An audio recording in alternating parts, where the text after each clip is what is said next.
Don't you just love making something beautiful out of pieces that normally would end up in the trash? Today's video is all about salvage spindles and what you can do with them with a little imagination and some DIY. Let's get started. Do you all remember these calendar holders that we used to love in the 70s and the 80s? You hung them up on your wall, and every year you'd get a new one that has a new style, and you could just slide it in, and it was perfect. Well, there's a ton of these at the thrift store, and I came across a couple of them. I've had this one in my stash for quite some time, and I decided that it needed a complete makeover. This is not going to be a calendar holder anymore. I found 3 scrap spindles. They're all different shapes and styles. I cut them down to length, and now I'm using no nails to glue them in place.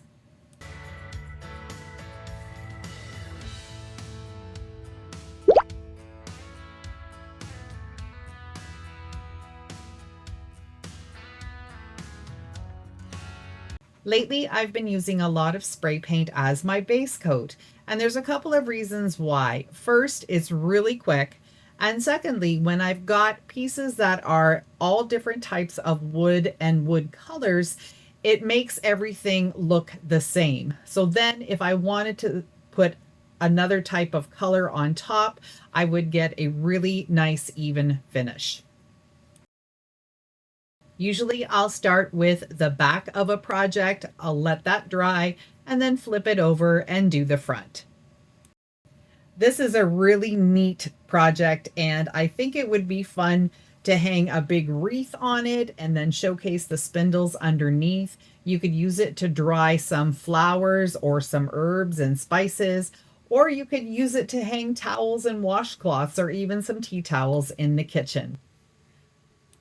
I decided to hang it in the bathroom to start. I've got a wreath on it, some little blueberry picks, and a vintage little bar of soap, and I think it looks gorgeous.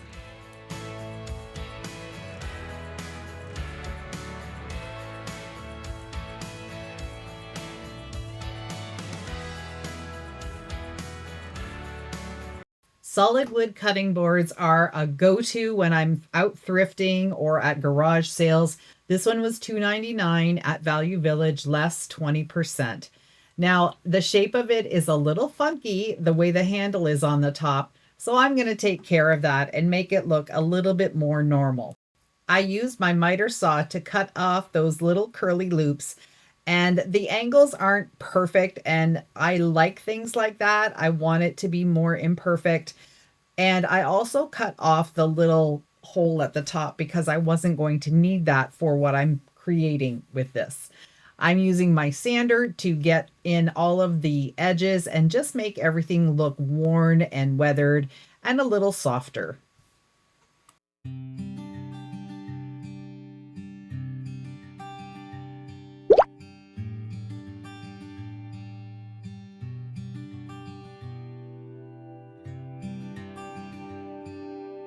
My idea for this was to create a book holder or a tablet holder. So I'm going to need to use a piece of wood on the back of it that's going to let it lean back ever so slightly. I found this little piece of wood in my stash, used my miter saw to cut it with the right angle. Now I'm going to use this No More Nails, which I used in the first project, to glue it on, and then I'm going to use some screws to reinforce it.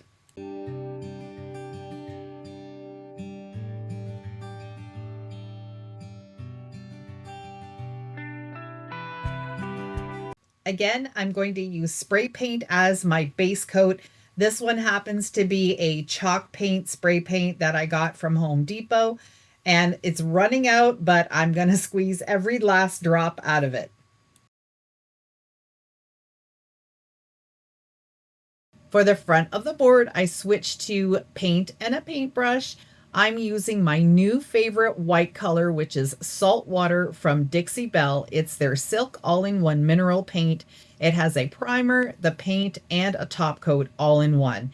And I am only going to need to give this one coat. It covers really well.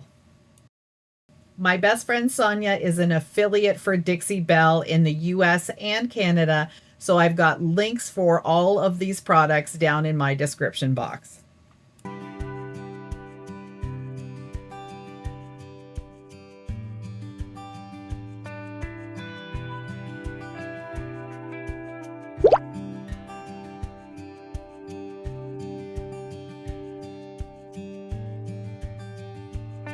Before I painted the cutting board, I drilled 2 holes at the bottom, and I also pre-drilled my spindle piece, which is going to be the holder for the book or the tablet. Now I'm pre-screwing these screws in so they stick out a little bit. I've pre-drilled my spindle as well, and now I'm just going to be able to fit it all together and then secure it all in place.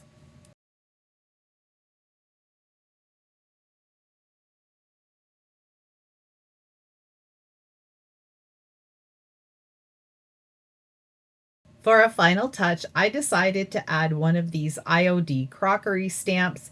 I used sort of a black brown ink color, and I didn't press it on very hard. I wanted it to look faded and old, and I think it turned out perfect.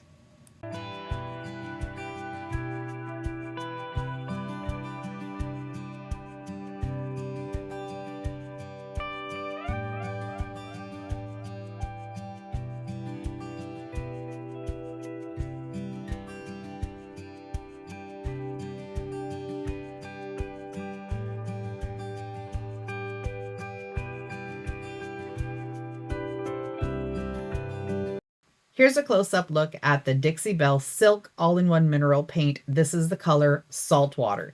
So it's a built-in primer, built-in top coat.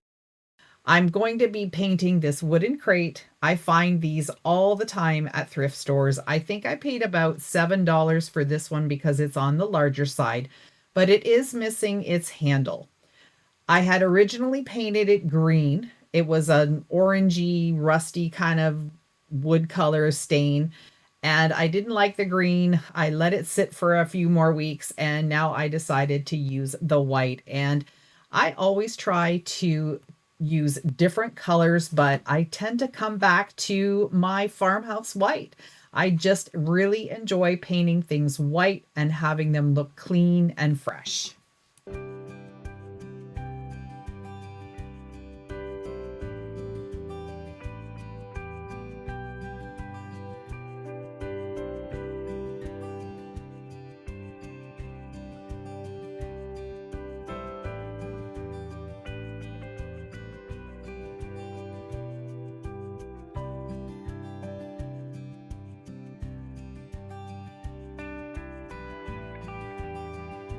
I found a spindle that was still intact and hadn't been cut yet in my stash.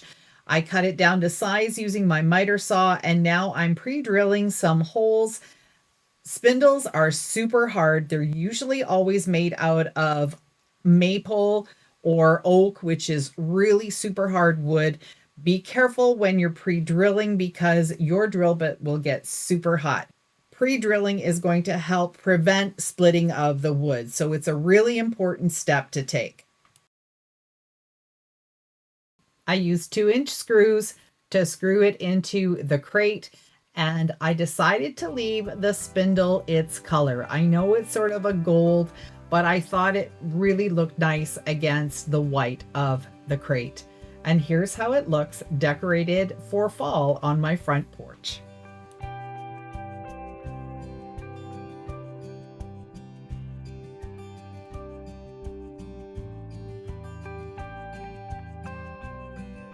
This piece was already a DIY. This is vinyl that says "Bless This Kitchen" with a little rolling pin. It was $4.99 at the thrift store, and of course I got less 20%. So I'm going to be giving it a really good sanding. I want to get it down to almost bare wood, front and back, and then I'm going to see what I do with it next. The back of the board had some spray paint on it, so I started with that first and just got all of that cleaned up.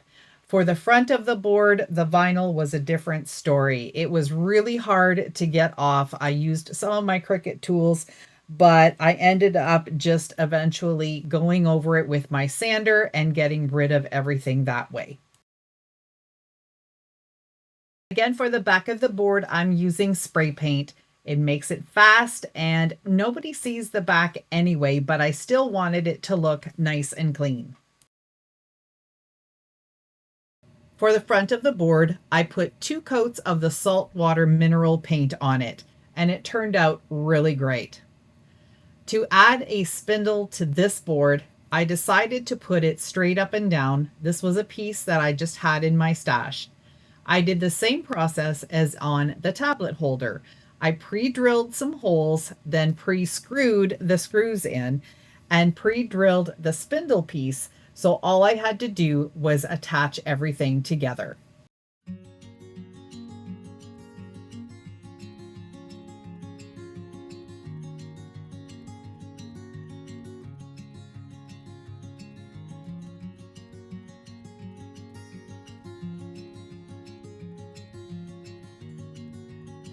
Then for the final touch, I used a small drill bit and drilled 5 or 6 holes into the top of the spindle. This will allow me to add different types of florals for different seasons. I think this project turned out really beautiful as well.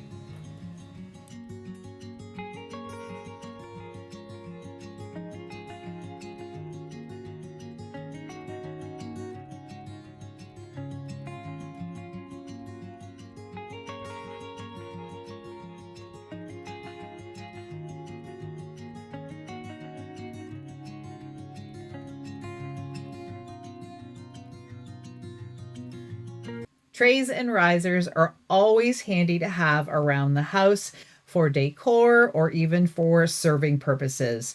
For this project, I just grabbed an old deck board that I had in my backyard.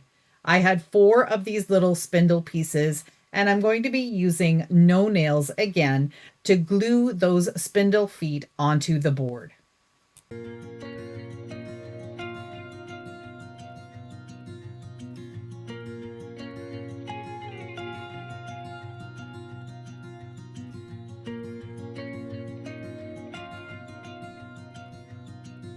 Spray paint again to the rescue for a quick fix on the bottom of the tray. I'm also going to be doing the spindle feet because I didn't like the beige color that they were.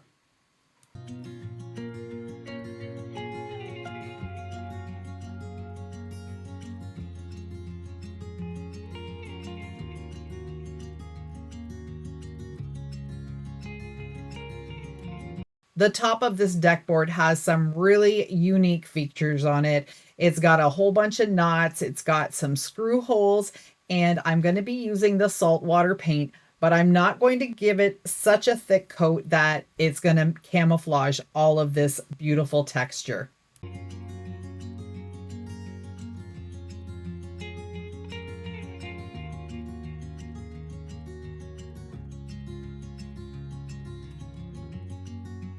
This project was definitely the easiest to do, and it turned out absolutely gorgeous. It looks amazing against the dark brown of my dining room table.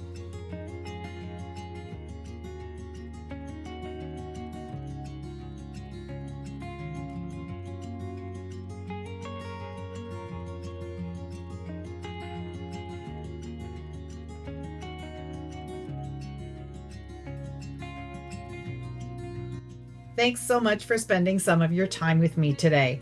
I hope you liked these salvage spindle decor ideas and got inspired to create some for your own home.